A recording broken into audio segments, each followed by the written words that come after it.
What's going on, you guys? It's your boy Scotty, and we're here for my review of Love and Hip Hop Season 8, Episode 4. Let's get right on into the review, shall we? So we're going to start it off with Carly and Young Jock. Now, apparently, Carly got her a new man. She's engaged, and Jock has a new girlfriend. But Carly and Jock are still friends, and we all know that Jock has his own little radio show, so we already know that he going to get to the bread however he can, you know.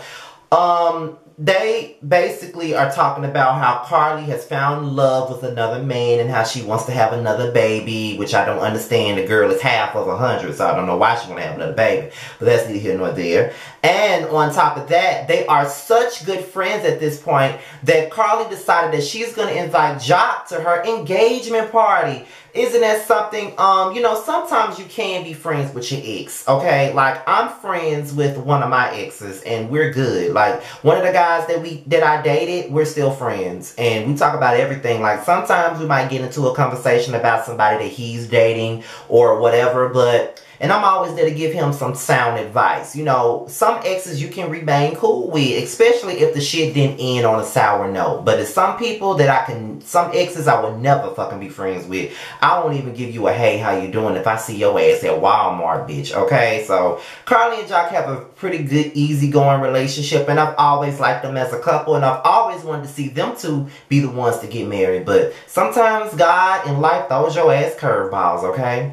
So then we get into Tiara, to Desperate Tiara, okay? She turns to Akbar V, that real hood bitch that do her videos at Texaco, that bitch. So, she comes to her for advice about Scrap. So apparently she can't wait for Scrap to get out. She been trying to throw that pussy at him. She been trying to let him understand that she want to be with him no matter what's going on. And just like Akbar was saying, bitch, you just had another baby and you had another husband. And Tiara was like, that was a mistake. I never should have got with him. That was something that I never should have did, and I regret that. But Tiara, it doesn't change the fact that by the end of your first season on Love and Hip Hop Atlanta, at that motherfucking reunion, you sat there and you said that you were married and you were pregnant. And not too long after that, you was in some social media war with this same man and you put him on blast and you were saying that Malaysia Pargo was allegedly fucking him not too long ago. I saw all this shit unfold on Instagram. So you been on some messy ass hood rat bullshit when it come down to a nigga. You always been that type of bitch. And I started out liking you, but girl, you are so pathetic. And just like Akbar said, it's best for you to leave him alone. He got that devil dick. He gonna make you go crazy. And let me tell you what this desperate ass bitch gonna say. I need the devil dick. Girl, really? You need it that bad? Is that motherfucking deep for you? Really? Like, and Scrap ain't even all that to me. Like, I don't even know why everybody think he's so damn cute. Like, he doable, he fuckable, but he ain't all that to me for you to be going crazy like that. Tiara is full of shit, okay? Point blank. So KK and Scrap, okay? Scrap comes to KK. And he basically said, I was not trying to beat up on you. All I wanted to know was some stuff about my dad, because I'm the one who had to live all these years not knowing what my dad was. And Krispy Kreme, aka KK, just don't want to own up to the fact that she may have been lying about the whereabouts of this man. Like, girl, just go on and admit to the bullshit that you pulled. You were wrong. You didn't give a fuck about this man being alive. You did not. And just own up to that and move on. Like, I don't understand what's the big deal about the situation. You know you didn't give a fuck, and that's why you did not tell Scrap about it, and you still won't answer no questions. You just want him to go and answer the questions. Ask his dad the questions like you don't owe him no explanation. The man was gone for years and you knew he was gone, but you claim you thought he was dead. No, it's not that you thought he was dead. You wanted him dead and you didn't give a fuck if he was dead or alive. You just didn't want him to be a part of them kids' life, and that's just what it is. So stop it with your lying. Stop it with the bullshit. Just answer the fucking questions. But instead, you still want to be on that dumb hood bitch shit that you've been on for years and not answer the question. Just answer the man's question. Yes, he can get the answers from his father, but he should also get answers from you. You was a part of the situation, KK. Like, I like you and everything. God knows I do, and I might be cussing you out right now, but I'm going to keep it all the way 100 with you. You owe that boy some fucking answers. Honestly, you do. So we get into the Monique conversation, and apparently, she's asking well, KK asking Scrap what's going on between him and Tiara. He said that he's not really trying to get caught up in anything with Tiara. He's not trying to be with Tiara. And, you know, KK is all for him being with Moniece. So, basically, KK is Team Moniece. That's who she wanted him to be with. She feel like she's the one for her son. Despite whatever she's going through with her baby daddy and everything else, she sees Moniece as a good person and she wants Scrap to be with him. But I just feel like, I don't know if she sees Moniece as a good person or not. It's just that anybody is better for him than Tiara in her eyes. And that's just my honest opinion. Honestly, okay? So Carly goes to the doctor and she wants to see about her embryos. Well, not really embryos, how many eggs she got left. And like I said, this bitch is like half of 100. She's in her 50s, so I don't get why she's trying to have a baby this late in the game. But it is what it is. But, you know, I'm never going to knock nobody for wanting to, you know, get their dream baby out. I mean, she wants to have a baby with the man that she loves. And who knows what type of relationship she was in when she had Jasmine, a grown-ass woman. Who knows?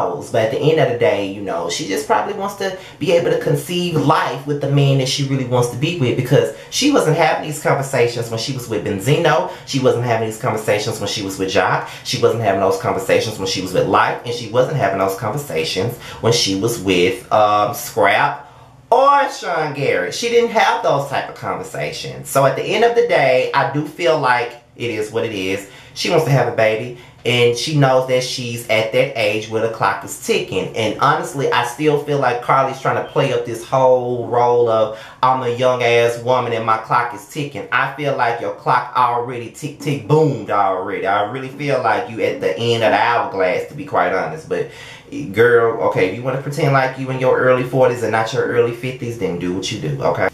Now, apparently, while Scrap and Bambi is sitting down having a conversation, Cece calls Bambi and Scrappy, and basically told them how Mama D done kicked her out the house and she done moved her to the Motel Inn. And you could tell that Scrappy and Bambi is really over this mama drama bullshit. Because quite frankly, I'm over it too. It might be a little bit entertaining, but I'm over it at this point. You know what I mean? So Bambi was like, you know what? Let me just get up, go over here to this hotel and go get my mama, because this is just too much. So she goes over to the hotel to pick her mama up, and I can already tell that Bambi is over her mama with this drama, because let's just be real, Bambi grew up in the house full of drama herself, so you can't really knock her for being annoyed with it. Coming from a person that's 30 years old that grew up in a house full of drama and violence and all of that type of stuff, you don't want your kids to have that same experience. She don't want her child to grow up in dysfunction, because she grew up in dysfunction, and that's why she was a fucked up person when she got older. When you grow up in dysfunction, sometimes you end up being a dysfunctional motherfucker, and you can't even have good relationships. Sometimes you can't even be good parents, because you only know what you learned from your own damn parents. And Cece don't understand that. She feel like Bambi is bashing her, and I don't feel like Bambi is bashing her. The only thing that Bambi is bashing her head with is the fucking truth. Mama, you're dysfunctional. Get over it, bitch. You're dysfunctional. I don't want my child to go through the same thing I did. Basically, she don't want her child going through the same bullshit that she had to go through when she was growing up, and that is a pretty good stance on where she's trying to be. Bambi is not the same person that we met on Basketball Wives LA. She's actually a different person. And her being a different person, she wants to give her baby the best life possible. And she cannot do that when she's surrounded with a bunch of dysfunction. It's the same thing with Keisha Cole and her mom and her sister. Her mom and her sister are toxic people, and she don't want her kid to grow up in the same hell that her and Neffy grew up in with, due to the hands of fucking Frankie. That's just what it is. It ain't got nothing to do. And as I get older, I understand it more. Because if you look at my older reviews and how I was just going to fuck in on Keisha about how she was treating her family, now I understand, especially now that I have a more genuine mindset and more positive mindset. It's just that negative people really drain me. It's just people who only want to be in dysfunction drains the fuck out of me, and I can't take it. So if Bambi doesn't, at this point, Bambi was like, at this point, if you don't change, you can't be in my baby life. And I honestly agree with that, point blank. So apparently Moniece met Akbar through K. Michelle, which is probably true because, like I said, Akbar and K. Michelle went on tour together because Akbar opened up for K. Michelle, as I posted the clip from me being at the concert on my last review. And, you know, they're talking about motherhood. And, you know, Akbar got all these kids and she doesn't raise all of them, but she just got her oldest son back. So now she's just trying to get herself together so she can get the rest of her kids back.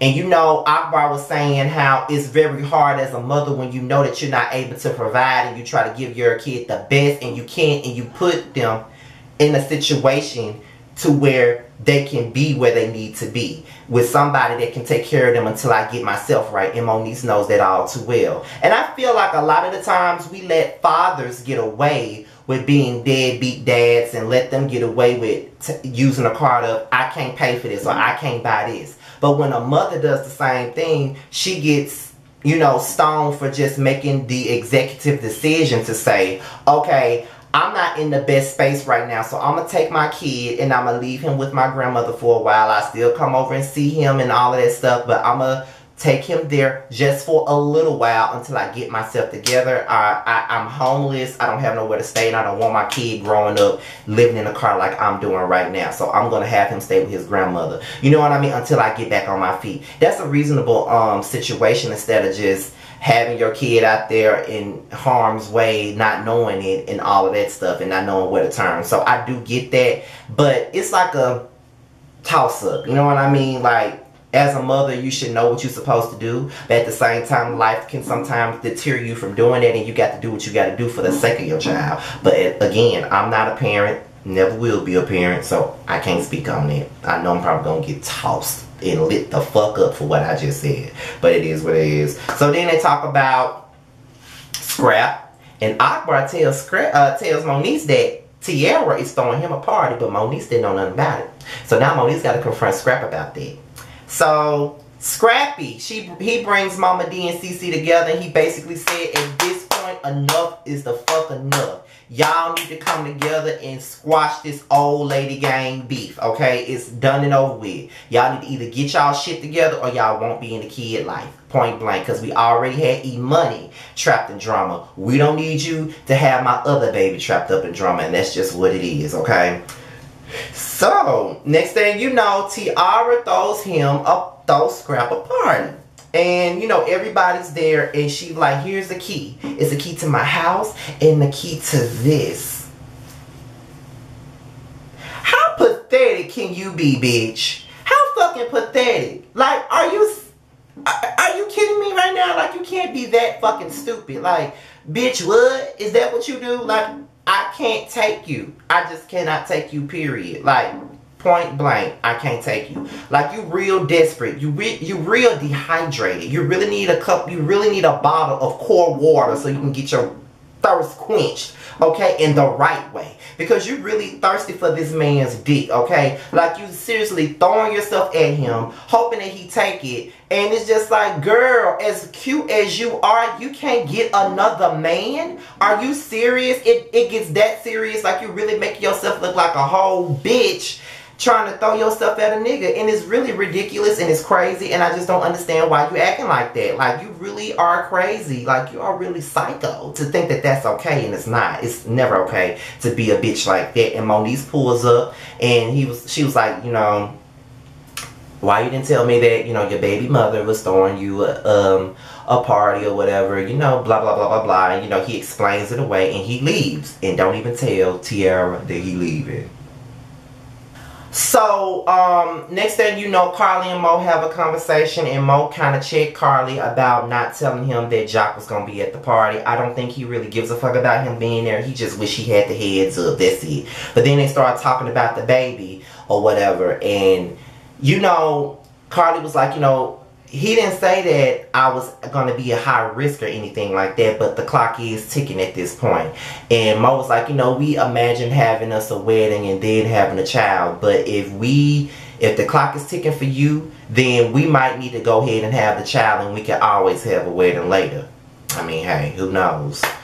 So Scrappy and takes Bambi, Cece, and Mama D out. They thinking they're going to a restaurant, but it's a house that Scrappy and Bambi have for themselves. And Mama Cece is going to stay with them. But Mama D felt some type of way. And Scrappy thought that he was doing them justice by getting another house and just have Cece have a room of her own. And, you know, so she won't have to stay with Mama D. You know, they just need to get over themselves. Both of their old ass. It's just too much. So I'm not even going to stay on it. So Tiara confronts Scrap basically, and she was like, you got to be fucking somebody else. I don't know why you just didn't let me know that you were leaving the party. You could at least told me. And then on top of that, you know, it is what it is. So at the end of the day, who you been fucking? Who was the friend? She wanted to know who the friend was, and Scrap was really hesitant to tell Tiara because he already know how she get down. So at the end of the day, you know, whatever. But he said Moniece, and she was like, Moniece who? He said Slaughter. You talking about the one that is a bad baby mama, you know, the one that be talking about people's kids and blah blah blah. Moniece Slaughter. Scrap, are you really gonna stoop that low? Girl, like you any better. Girl, you are a mother of 5 and 5 or 6, and you got 4 different baby daddies, and you think that you're better than her? Girl, you ain't no better. You are pathetic as fuck, okay? Like, you're no better than Moniece is. Honestly, you're not. For you to be looking down on somebody. And you're really pathetic right now because you talking about you've been throwing this pussy to him for days and weeks and shit like that, and he won't bite. Bitch, he not gonna bite. Because he don't want it, and he don't want you, and he ain't never wanted you, bitch. He always chose somebody else over you. He chose Tommy over you. He chose Carly over you. It's always another bitch over you. And you always playing that same baby mama role. Oh, he gonna come back to me whenever I want him to come back. He gonna come back to you when the fuck is convenient because he know that you gonna open your legs and your doors to him. So, bitch, get it right. Then you want to slap him for that? He's a grown-ass man. If he want to be with Moniece, that's his business. Now, she did say to Akbar, which I forgot to mention, that he was, when he was in jail, he was saying he wanted to get married, he wanted a family, he wanted this. Girl, did you really believe that shit? That's Jailhouse 101. They're going to tell you that, so just so in case they ain't got no other bitch, when he get home, he know what he can come to until he find another bitch. Are you that dumb? But then again, I'm dumb for asking you, are you that dumb? Bitch, you hooked on phonics dumb, okay? Like you flunked kindergarten 5 times dumb. You real dumb, Tiara. And you're so pretty to me. And you're so beautiful and chocolate to me. And you're so dumb. It don't make no sense to be that fucking dumb over dick. Girl, bye. Everybody's been dumb over dick, but bitch, this takes some motherfucking cake. I thought Tyra and Amina were dumb, bitch. You real dumb. You real dumb. And you ain't even got a Peter Guns and you still dumb. You dumber than him. To me, you're dumber than him because I ain't never seen Tyra throwing herself at Peter, and I never seen Amina throw herself at him either. You are literally throwing yourself at this nigga. And it ain't working. Move on, girl. Move on. Move on. Like Maya say, just let it ride. Move on, let bygones be bygones. That's what I gotta do. Just let it breathe. Cause life is too damn short to be. What? Cause life is too damn short to be wasting. Maya said wasting hating you. But I say, cause life is too damn short to be wasting fucking you. Basically, dumbass. But with that being said, all my social media is at the bottom. Be sure to like, rate, comment, and subscribe, and share this video on any platform you must do so on. And that's it. Till next time. I think Chasing Atlanta would be the next video, and then the episode 3 of Unfiltered with Monte and Trey, the new YouTube gay couple that's on the rise. They're about to start their own YouTube channel, and I want y'all to watch them and subscribe when the video comes out, okay? So with that being said, you guys, I'm out of here. Peace.